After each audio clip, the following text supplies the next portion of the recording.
and they found that those that used more porn 6 months later than a year later, they did far worse on their academics. So that's the only longitudinal study I've seen. That could be carpal tunnel, though, as well. I didn't get into this because of religion. It's just a very strange story where some guys about 10 years ago started showing up on my wife's forum, which had nothing to do with porn, and they were complaining and saying, hey, my penis isn't working and I think it's porn. Well, over the next few years, these men recovered from porn-induced sexual dysfunctions, and eventually we started to write about it because we felt compelled, because a lot of the men were suicidal. They thought they were broken for life, and yet they healed. So we felt like we needed to get the word out, and that's how all this started. A lot of people responded, the critics, they would say, well, you know what, Gary Wilson is just taking people who are chronic abusers of pornography. It's not indicative of men who watch porn on the internet, the average male in 2017, so his information is largely irrelevant. What would you say to those critics who dabble in pornography, and are there negative consequences, if any? Well, first of all, the only way to assess if there's negative consequences for you is to take a time out. And that is to stop using porn for several months and see if there's any changes. There's only been 5 studies which have had non-addicts, for the most part, stop using porn, and all of them found significant changes. Some of them could think better, others found their relationships more satisfying, and others healed from sexual problems. So those are the only 5 that have done it. But I think you need to step back and look at what's going on more broadly. You know, think about erectile dysfunction. Let's get on something that's sort of solid. Okay. I'd like to think about it in the abstract, not so much the solid. We're going to talk Doesn't sound solid at all. And that is the problem. So if we look at erectile dysfunction rates for men under 40, historically they've been between 2 and 3% up until about 2008. And then they started to climb to the point where now studies, about 7 studies between 2010 and 2017, found erectile dysfunction rates in young men as high as 35%. Okay. So that's a jump of 1,000%. And there's been no other variable that has changed in the last 10 to 15 years that could cause erectile dysfunction rate in young men. Except the smartphone. Well, I was going to say, it's not like their penis didn't break because of GMO corn. Are we sure about that? Well, the older men are also eating GMO corn, and their erectile dysfunction rates haven't risen quite as much. That's one for you, Mr. Wilson. That's one for you. And what has changed is tube sites, and tube sites were invented in about 2007, and that was a real game changer, where you now had free streaming porn, short little clips, and you could put up about 20 tabs and just click from tab to tab while you're masturbating. And if you got bored, you could click to a new genre, a new fetish, and get your arousal up. And so this is what really changed the game. And we had older men in their 50s who said, man, I've been using porn forever, never had any problems. But when I started using tube sites about a year later, I couldn't get it up anymore. So is your problem exclusively with online pornography, sort of the social media era porn, or would you still say that there are negative consequences to the traditional, Penthouse magazine or pornography DVD?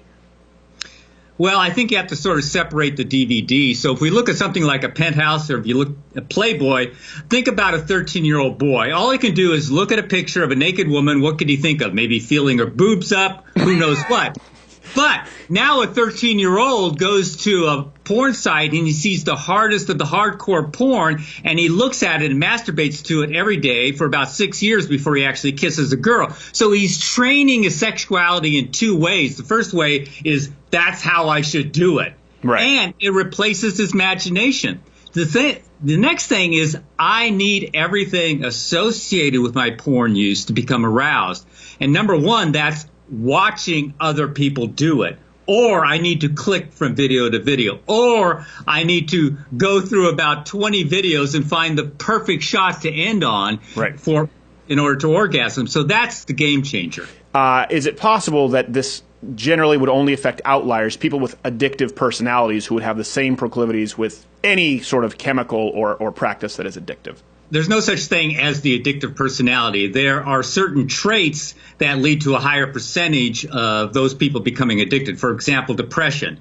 So depression people who are depressed, they have a higher chance, but the vast majority of people who are depressed never become truly addicted. Okay. And what we have now is something completely different. We have adolescents using porn, internet porn, for nearly every masturbation session.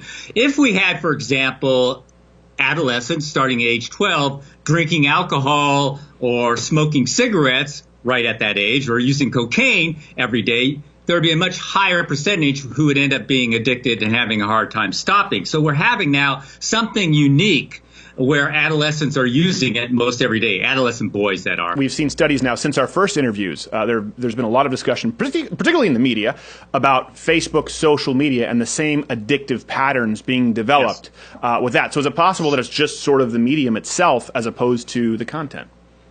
Well, you can become addicted to certainly the medium of the internet. On my site, I have 220 internet addiction brain studies, and all of them show the same brain changes as seen in substance addicts. So it is a real thing. And also on my front page, I have 34 brain studies on porn users, and all of them are consistent with the addiction model. So even though you can become addicted to Facebook, think about it. Facebook, what is it? Words, pictures. That's something new. Why would you become addicted to words and pictures? Well, it's the novelty. It's the ability to constantly switch from something new, something new, something new.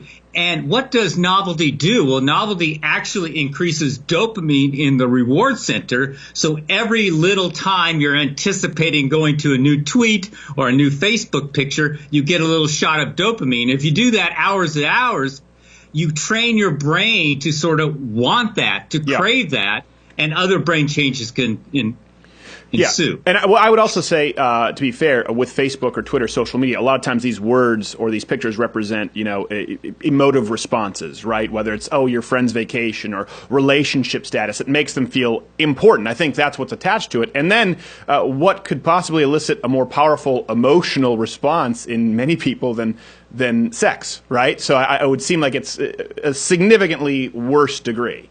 Yeah, I think you know the difference between having a mind-blowing orgasm and looking at a picture of a sunset on a beach.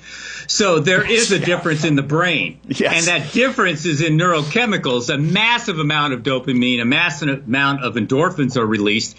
And what is the number one purpose for every organism? To reproduce. So you have huge sections of the human brain devoted to sexual arousal and reproduction, and those can be hijacked and molded, especially during adolescence, through watching hardcore streaming porn. I guess at this point there couldn't really be long-term studies since, like you said, tube sites have been created in 2007. Would there be any comparable long-term studies that might show people the consequences, for example, like development of mental illness, could be ADHD, could be depression? Do we know if there's any kind of association there? I can only think of really one long-term study on porn users. It was actually 12 and 13-year-olds, and they're looking at academics, and they found that those that use more porn 6 months later than a year later, they did far worse on their academics. So that's the only longitudinal study I've seen. That could be carpal tunnel, though, as well. So for these people watching at 2 a.m., if they're looking for help, if they feel as though, listen, I'm kind of in a rut and, it's a catch-22, they need to use pornography, what can they do? What resources do they have? Well, they can go to my site, and it's a non-commercial site, and we have a list of resources. We have all sorts of material. They can then go to forums where there's lots of guys, mostly who are trying to quit porn. So there's been a real explosion in forums where guys are trying to quit. And what's interesting is these forums are largely non-religious. In fact, one did a survey. It's called nofap.com, and 60% of the users were atheists or agnostics. So a lot of men are starting to see that it's having negative effects. So there's lots of resources, and you can go to my site, and then I can channel you into all those resources. So I think a lot of people who aren't addicted or don't feel they're addicted are seeing what it feels like to take a break. And since a lot of them have grown up using, even if they're 30, 35 years old, this is the first time they've taken a break from porn for an extended period. And in that, they're discovering, my goodness, something is going on here. Thank you so much, Mr. Wilson, for coming back. And we have to have you, it's been too long. We'll have to have you back regularly because we get so much feedback. YourBrainOnPorn.com is the site, or the book. If you like this video, subscribe by clicking the subscribe button. It's in a circle now. It used to be a square, which most buttons aren't squares. Unless it's on a phone. There's square buttons on phones, but most buttons are circles. You understand what I'm talking about. Or watch the recommended video, which is popping up in a box, or subscribe at louderwithcrowder.com/mugclub. Join the Mug Club so you can get the daily show. And that means that you are not beholden to the YouTube censoring overlords. So let's be honest. You like being there where you are, under their thumb. Power bottom you.